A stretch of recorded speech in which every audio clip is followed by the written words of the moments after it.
पिछली बार आपने देखा था ओम्बा जनजाति की पहली झलक, एक अनछुई दुनिया जो आज भी प्रकृति के नियमों से चलती है। लेकिन अब सब कुछ बदल चुका है। संपर्क को 1 सप्ताह हो गया है और रिसर्च टीम को पहली बार इस जनजाति की आत्मा को छूने का मौका मिला है।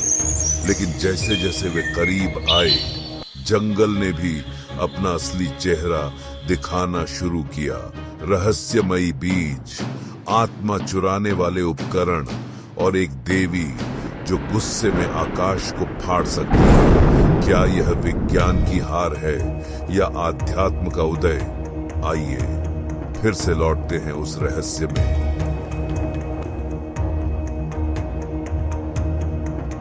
ओम्बा जनजाति से संपर्क हुए अब 1 सप्ताह हो चुका था। रिसर्च टीम ने जंगल के पास एक छोटा सा अस्थायी कैंप बनाया था, जिससे वे ओम्बा की गतिविधियां बिना किसी दखल के देख सके। शुरुआत में कैमरे और माइक्रोफोन जैसे उपकरणों से ओम्बा लोग काफी असहज हो जाते थे। उन्हें लगता था कि ये आकाश के राक्षस हैं जो आत्मा को चुरा लेते हैं। टीम ने उनका विश्वास जीतने के लिए इन उपकरणों को छुपा दिया और हर गतिविधि को आंखों से ही नोट करना शुरू कर दिया। टीम ने पाया कि ओम्बा लोगों का हर दिन बहुत नियमबद्ध होता है। सुबह सूरज निकलने से पहले ही वे उठ जाते हैं। सबसे पहले वे पेड़ों की ओर हाथ जोड़कर प्रार्थना करते हैं। फिर महिलाएं भोजन इकट्ठा करने निकलती हैं।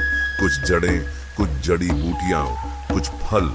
पुरुष समूहों में शिकार करते हैं, लेकिन किसी भी जानवर को तब तक नहीं मारते जब तक कि वह बुजुर्गों की अनुमति से समर्पित न हो। उनका मानना है कि हर जानवर एक आत्मा है और जब वह खुद को समर्पित करता है तभी उसे लिया जा सकता है।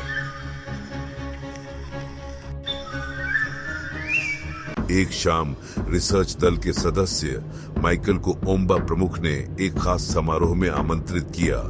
ये एक जन्म संस्कार था, लेकिन यह किसी नवजात शिशु का नहीं, बल्कि एक किशोर लड़के का पुरुष बनने का अनुष्ठान था।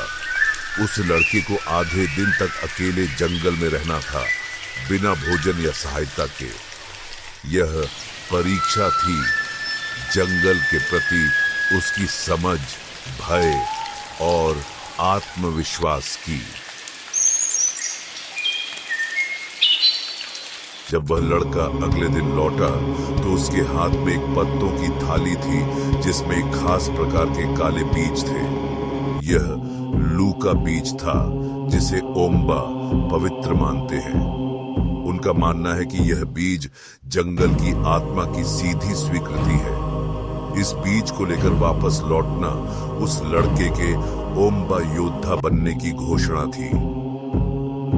इस संस्कार को देख पूरी टीम स्तब्ध रह गई। यह सब कुछ आदिम लग सकता था, लेकिन उसमें एक गहराई थी। एक दर्शन था जिसमें आत्मा, प्रकृति और अस्तित्व एक दूसरे में पूरी तरह विलीन थे। फिर एक रात कुछ हुआ जिसने टीम के वैज्ञानिकों को झकझोर दिया।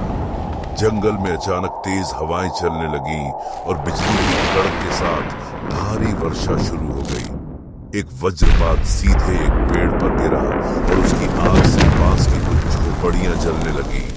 टीम तुरंत भागी और मदद करने लगी, लेकिन ओम्बा लोग सभी को रोकने लगे। वे लोग आग की तरफ झुकते हुए कुछ बोलने लगे, जैसे प्रार्थना कर रहे हों।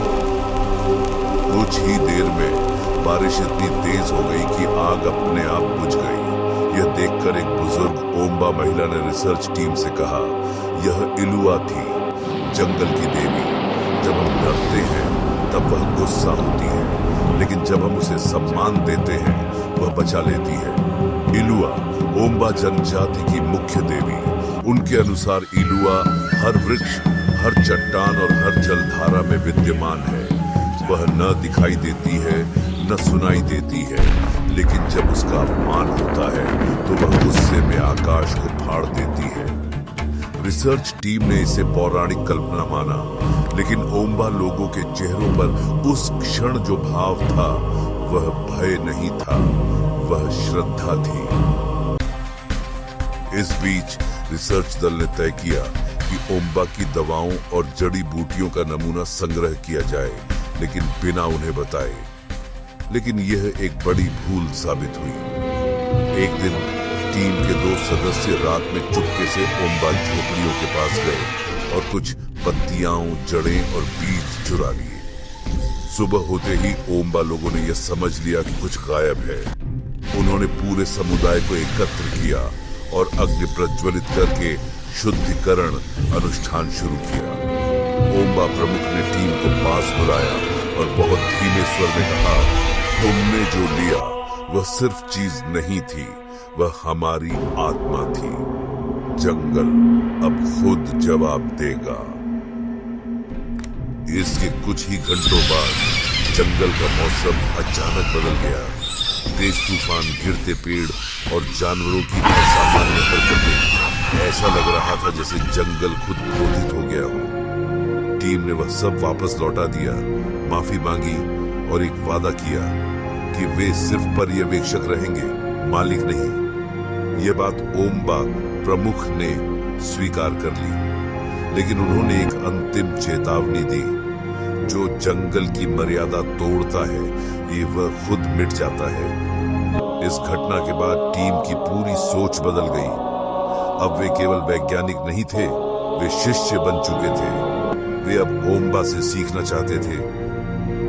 कुछ ही हफ्तों में टीम ने ओम्बा संस्कृति की बहुत सी अनोखी बातों को जाना, जैसे एक जड़ी बूटी जो जख्मों को 2 दिन में ठीक कर देती है, एक पत्ते का रस जो बुखार तुरंत उतार देता है, एक पेड़ की छाल जो मलेरिया के कीटाणुओं को नष्ट कर सकती है।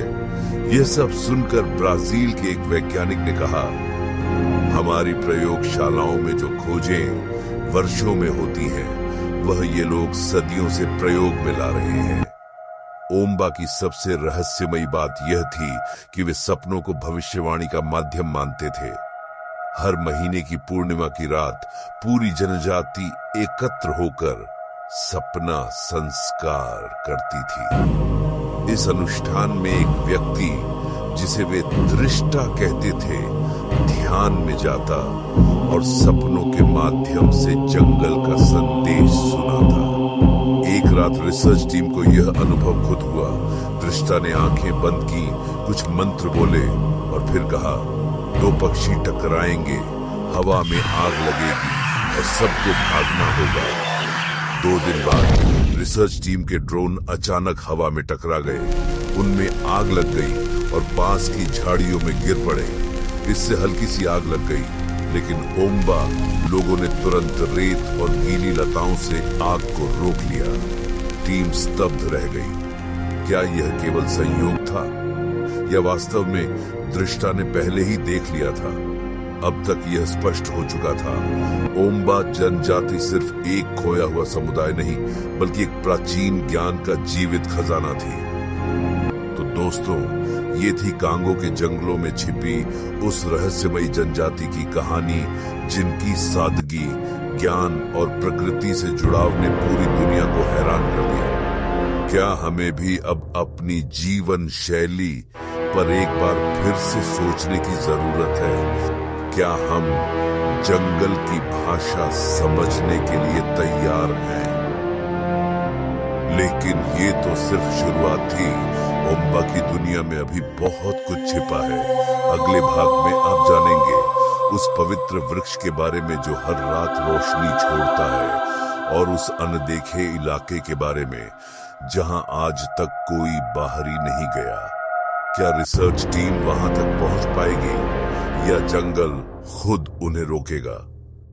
जानने के लिए जरूर देखिए पार्ट 3। अगर ये कहानी आपको रोमांचक लगी हो तो लाइक करें, अपने विचार कमेंट में बताएं और ऐसे ही रहस्यों के लिए सब्सक्राइब करना न भूलें। मिलते हैं जल्द ही जंगल के अगले राज के साथ।